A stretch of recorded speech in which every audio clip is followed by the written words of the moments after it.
Thank you so much. This is yet another moment, and I want to thank God so much for this opportunity to host you in this yet another program. And today I'll be sharing with us about activating our greatness. I now know that greatness abides in us. Nobody was born good for nothing. All of us were born and wired with a potential. And that I know from what God says in His Word. He says that when He created man and placed them in the Garden of Eden, both Adam and Eve were potentially able to till the garden, cultivate it, and also manage the entire estate and affairs of God and the kingdom. And I want to believe that that is the same case with each one of us that are on the face of the earth. God has wired each one of us with a potential and an ability, we ought to know this pretty much. And once we are aware that we have been wired and created with an ability to be able to manage the affairs of God, the estates around our lives, we got now to activate that greatness and make it happen. You realize that according to the scripture, the Bible says the whole creation eagerly waits for the manifestation of the sons of God. That is very profound, that the whole of creation eagerly waits for the manifestation of the sons of God. That means the sons are already in existence, but the creation groans and eagerly waits for the liberation and the manifestation of these sons as they manage and take charge of the affairs of the earth. And I want to speak to somebody who is listening to me today to tell you that the world around you is waiting for you. It's very unfortunate that most of the time we keep talking about waiting on God. We keep talking about waiting on the right time. We keep talking about waiting on the right opportunity, waiting on the right man, the right woman, the right, the right. And most of these right things never happen until you make them happen. And today I want to show you how you can make the right things to begin to happen in your life. I want to begin to read in the book of John chapter number 12 and verse number 24. The scripture brings out a narrative that is so important in the course of our discussion today. And I want you to apply this text in your own life and see how far you can go. The Bible talks about John chapter 12 verse 24, that most assuredly I say to you, unless a grain of wheat falls into the ground and dies, it remains alone. But if it dies, it produces much more. Now, that is a statement pregnant with information. Number one information that we gather from this portion of scripture is that every seed has a potential to produce more on condition that it doesn't remain on the same shelves. I want to capture with us that every grain or every seed has what we call the shelf life. The shelf life means that period of time that seed remains potential, and it has a potential to germinate if subjected to the right germinating conditions. Now, some seeds have got even 6 years of shelf life. But after this 6 years of shelf life, then the seed becomes obsolete, and it is just good for the pot. It's just good to be boiled and eaten. It cannot produce. Now, I want you to know that the same way, if you don't work out your greatness, you have a time limit that you need to work out the greatness in you. Otherwise, you will lose your shelf life. And once you lose your shelf life, somebody said, you got to desire to inspire before you expire. Hey, you must desire to inspire before you can expire. And I don't want any one of us to hit the expiry date before you make things happen in your world. All of us have been wired with a potential to shape the landscapes of our lives.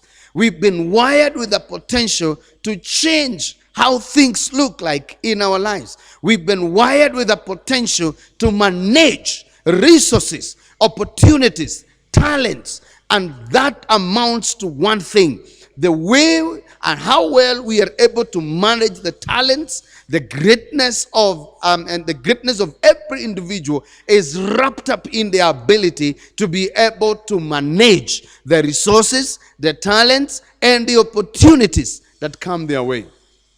Everybody that ever made meaningful impact in the desired direction, they have one thing in common. They were able to discover their greatness, and not just discover their greatness, they worked it out and released their potential. Because when I was in school, my teacher taught me about two forms of energy, and he said one of the form of energy is what we call potential energy. Now, potential energy is energy in store. Now, that energy in store cannot change a thing until it is released. And when that energy is released, it attains on a new kind of form, which is now called kinetic energy. Now, kinetic energy is energy in motion. Now, most of us now have relaxed on this point of the potential energy. We have so many potential singers. We have so many potential writers. We have so many potential authors. We have so many potential, name them. We have potential investors. We have potential wives. We have potential husbands, but they have never actualized and become what they ought to be because they have not accepted to move from the level of potential to the level of activity. Because when the energy, when the energy in a potential form is released into motion, it takes on a new form which is called kinetic energy. Now, kinetic energy is energy in motion. Now, energy in motion has the ability to pluck out trees, make gullies on the way. It has the potential to make gullies on the road. It has the potential to sweep away even tall buildings and cause and wreak havoc on different dimensions of life, depending on the magnitude of the motion that has been created. And I want to charge somebody that is listening to me that you got to generate enough motion and generate enough energy that will change the landscape of your life. Some of you listening to me today, you have stagnated on one point for too long. The children of Israel, after they came out of Egypt, they came and settled on a certain place, and the Bible says they stayed there and they enjoyed the stay of that place for too far long. And until God comes to them and says, you have stayed on this mountain too long, it's time to break the camp and advance. And I'm hearing in my spirit that there are some people that have been on the same mountain for too far long. You've stayed on the same level for too far long. And God is speaking to you today. It is time to activate your greatness. And the only one thing to do is to break the camp and advance. And I charge you by God, break the camp and advance. Some of the camps that you need to break is the camp of fear. Some of the camp that you need to break is the camp of wrong company. Some of the camps that you need to break is the camp of wrong ideologies, wrong perceptions. Some of the camps that you need to break is the wrong mindset. In the last program, I talked about the mindset, and we said that you are a sum total of your thought patterns. You can never outgrow your mind. You can never outgrow your thought pattern unless and until you allow your mind to grow and you allow your mind to upgrade. You cannot be able to go beyond what your mind can conceive. And therefore, you got to break the camp of mediocre and literal thinking patterns. You got to break the camp of mediocrity. Mediocrity is myopic thinking, myopic looking at life, myopic arguments, there are people who would never add value to your life. You sit around them, and by the time you're done with that sitting, you're already tired. Somebody who is discussing people who sit there to discuss, just sit there and discuss people's lives. Just sit there and, rumamonga, backbite, backstab, and funny stuff. These are some of the camps. I encourage you, men of God, investors, family people, break this camp and advance in Jesus' name. Now the Bible says, most assuredly I speak to you, that unless a grain of wheat falls to the ground, in other words, there's going to be a change of position. There's going to be a shift in the levels. There's going to be a shift in approach. There's going to be a shift in the setup. He says, unless the seed falls to the ground, it got to move from the shelf, move from the safe haven that it has always enjoyed. I have heard people say that you'd rather sit with the devil you know than the angel you don't know. My friend, I am not a subscriber of that philosophy. I believe I would better put my feet in the water and I will discover new ideologies and new things and be safe than sit on the same dogma and the same levels that have been set on you for this many years and you stagnate. I want to speak today to somebody and encourage somebody. There's still more land that can be captured. The children of Israel, when they left Egypt, they settled at a place and God comes to them and says, there's still too much land to be captured. You have gotten settled on small little things that are happening around you. I am here to tell you there's more land to capture. And I'm speaking to somebody in this broadcast today. And I'm speaking to an investor somewhere. I'm speaking to a family person somewhere. I'm speaking to somebody and I'm telling you, you've been doing good, but it's not good enough. You may be making some money, but not just good enough. You've been moving and rocking stuff, but that's not good enough. You've been building stuff. You've been doing ministry, my brother, but that is not all there was to be done. You've been a good singer. You've produced several numbers, but I want to tell you, there's still some songs that have not been written. There's still some books that have not been written. There's still some values that need to be added into your life, and you have what it takes. You got what it takes. You only need to rise up, step out of your comfort zone. Some of you have been settled on the comfort zone. You cannot dare something new. You're afraid to dare something new. You're afraid to get into something new. I am here to charge somebody and to release the grace to charge into something new, to get into new horizons, to get into new opportunities that are opening your way, in Jesus' name. Now he says, if the seed remains on the shelf, safe, it shall remain a single grain. But if it falls on the ground and dies, it produces much grain. Now I want you to consider that there's some increase that happens once we locate and accept to move from what we know into something else. And sometimes some of the things and some of the ideas that God will bring your way, they're not very popular. When the Bible is talking about death, it talks about being disfigured. It's talking about losing some of your known shape. It's talking about losing some of your known positions into something new. It talks about denting into your bank account to invest into that new venture. It's talking about denting into your prestigious position that you have sat for this many years as an employee and begin to believe that you have the ability to start up your own company, to believe that you can venture out there into business even after you've been in employment for this many years. I want to challenge somebody. You are wired for bigger and better in the name of Jesus. And that potential is in you. It is in you. It is in you. You need to understand this. Now let me capture something with you that will help us to understand what God says and thinks concerning our lives. Number one, every seed has what we call a plastic insulation on it, which in a botanical names is called a tester. Now that tester, it has an advantage and a disadvantage. The advantage is when the seed wants to keep its shelf life, the tester comes in handy because it protects the seed from being penetrated by water. But on the sense that you want the seed to produce, the tester becomes an enemy. Now that tester is the plastic insulation around the seed. It prevents the seed it prevents water from penetrating the seed, and therefore giving the seed some comfort of salt and allowing the shelf life to continue.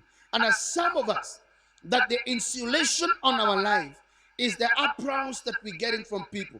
When people look at you, they tend to think that you're doing good. They tend to tell you that you're fine. They tend to tell you that you're doing all right. But the truth be told, some of us know pretty much that we have the potential to produce much more. Some of you have been encouraged by friends. You're enjoying that comfort and sitting that people, celebrate you just because you're driving a small car and everybody around you has none. So when they come and tell you, man, you're the guy, you're a man, you tend to think, oh, I've gotten to the peak. It is time now you know that as long as you allow that insulation around your life, it will hinder you from producing much more. You gotta accept and deliberately so decide that I'm going to break this limit. The tester acts as a limit. It is a limiting factor. Now, in a seed, there is the potential for the seed to allow water to penetrate. And in every seed, there is what we call a microscopic hole. That is called the microscopic hole on a seed allows water to penetrate into the water. And that microscopic hole allows water penetrating the seed. And when the water penetrates the seed, something happens. When the seed is penetrated by water, the seed swells. And when the seed swells, the seed eventually breaks. The tester breaks and the seed opens up. And when the seed opens up, now the potential within a seed is now released into the ground and germination is now ready to happen. Oh my goodness. I am excited to imagine that some of you, the tester on your life is the company that you're keeping. The tester on your life is the fear of the unknown. Some of you, the tester around your life is the comfort you've been enjoying from your father, who tells you you don't have to struggle much. And I can tell you for a fact, whatever your father did for him to become what he is, and for him to amass the wealth that you sit there to enjoy, if he doesn't help you to know that the man was hardworking, look at this. Let me tell you something. Even if wealth was a kind of a concoction, and the concoction was given to you, and you are allowed to take like medication, one in the morning, a spoon in the noontime, another one in the evening. If you don't set out of the comfort zone and chart your way and your course, likelihood is you will squander the wealth of your father and end up finished and destroyed because you did not understand the process via which the wealth is created. And I have a challenge for the parents. Don't you sit with your children all the time and don't allow them to know how to do some things for their own. I have parents who have employees at home who even do the laundry for their children. Even mature girls cannot be able to do their own laundry. Reason being, we have an employee who does all that. I want to submit to you that you are a witch of your own seed. By this I mean, you're destroying your own seed, but not allowing them to venture into stuff so that they can know how to do things on their own.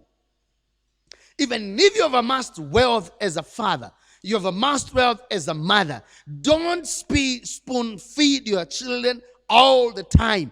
Allow them to venture into the great things that God has wired them for, and encourage them. When you see them want to venture into something, encourage them, because that is the only way you can allow them to work out the greatness that is in them. Now listen to this. When the seed is penetrated by the water through the microphile, which is the microscopic hole, what happens is that now the seed swells, because the water has penetrated the seed, and the activation of the greatness and the potential within a seed begins to happen. The seed swells, the tester breaks, rather the limitation is taken away, and the seed is now open to new opportunities, is open to new environments, is open to new enzymes, is open to new organisms that are in the soil there. And now the seed now got to brave itself for the next course of action and for the next big thing that is going to happen. Because at this level, it might either die and never reproduce, or it can produce much more and become the great mother of the great produce. Now listen, every grain of maize that you see, white in color, it has a green, beautiful plant lodged inside. Oh my goodness, this is profound. Every white grain of maize you see, it has a beautiful green plant lodged inside. But that green plant can never manifest until the seed is subjected to the germinating condition. This is what must happen to every potential and every individual that is listening to me. Every songwriter, every marathoner, every investor needs to know there is a billionaire locked up inside of you. There is a marathoner locked up inside of you. There is a great entrepreneur that is locked inside of you. But you must break the limitation. You must break the tester. And you must allow yourself to flow in the greatness of God and activate the greatness that God has released inside of you.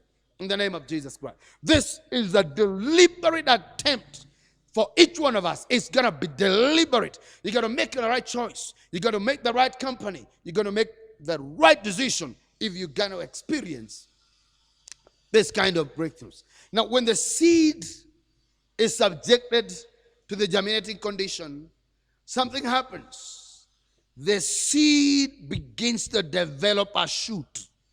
And the shoot comes with a power and a determination to brave the sun and the scorching sunshine and the weather out there and become the plant that it must be. But there is always a layer and a covering of soil upon the seed, especially after it's been subjected to that germinating condition.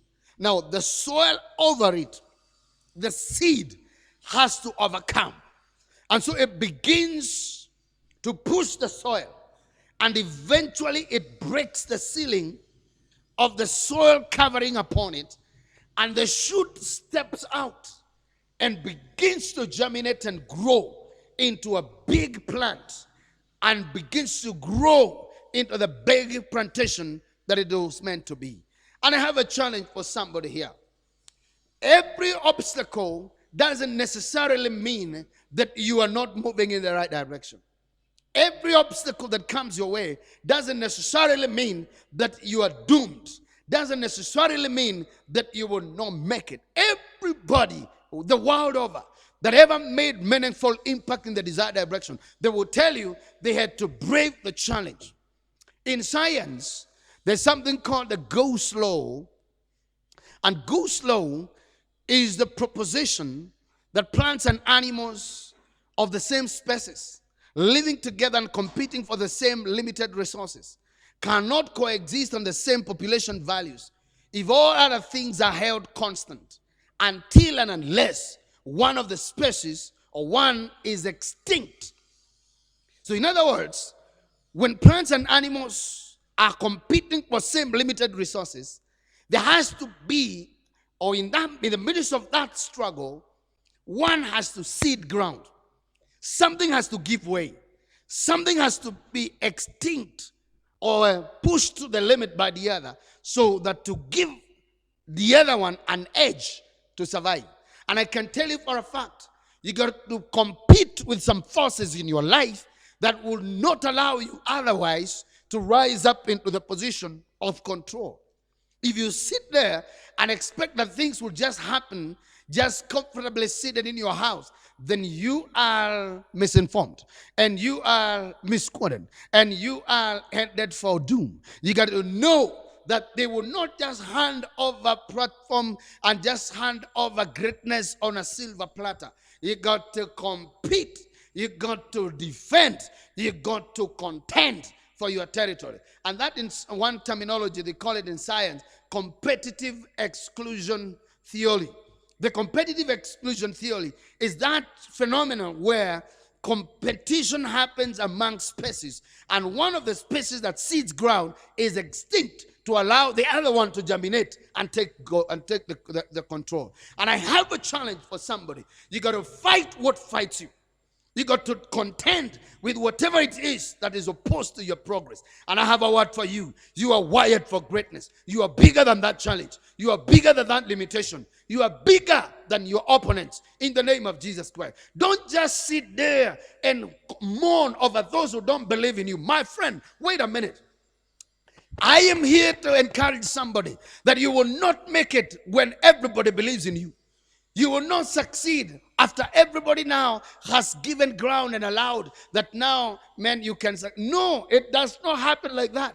You got to fight for your space. You got to defend your territory. You got to wage war against those who stand your way in the name of Jesus Christ. I am not trying to appease anybody or to petition anybody to allow me to succeed. I'm succeeding as they watch. I'm succeeding as they oppose. I'm moving forward whether they know it, whether they want it or not. Believe you, my friend, everybody that ever made it in life, they had their opposition, but they braved it. They had their enemies, but they soldiered on. They had their haters, but they didn't stop. They had their people who are shouting them down, but they kept moving. And I have a word for you. Don't stop. Keep moving in the name of Jesus. They are hating on you. Don't stop. They don't believe in your move. Don't stop. They don't believe in your marriage. Don't stop. They don't believe in your ministry. Don't stop. If by stopping you are proving a point, what they already said, you are good for nothing. By stopping, you are already proving what they said, that your marriage cannot work. By stopping, you are proving what they already said, that you are a poor person and you will never rise. Keep moving. Even when they say you've been borrowing left and right, keep doing it and keep moving in the name of Jesus Christ until when you are settled in the purposes of God in the name of Jesus Christ. I have a word for you. Greatness is as a result of contention.